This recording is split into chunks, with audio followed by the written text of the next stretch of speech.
Briefing na kami, sabi ng team leader namin. Yan.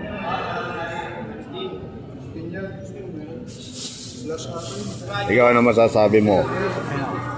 Bakit naka-duty ka ngayon? Wala akong masabi. Nagtatanong ka pa kung nasa GC ka eh. Nagtanong ka pa kung saan ka lilipat. Hindi kasi 15 tayo, di ba? Hindi, tatlo lang. Ito yung buhay bouncer. Kita nyo naman, may pila na kami rito.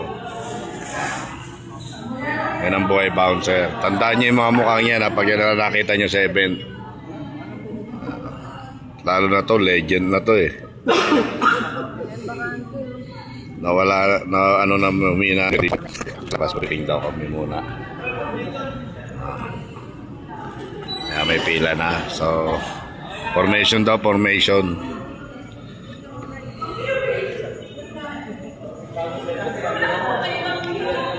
No, it's not a it's not a new brand because Bilisan mo na. briefing, syempre bibidyo ko. Yun.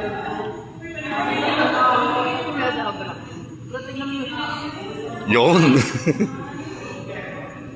So, mamaya na lang ulit, guys. Lagi ko kasama yan, stay low-key.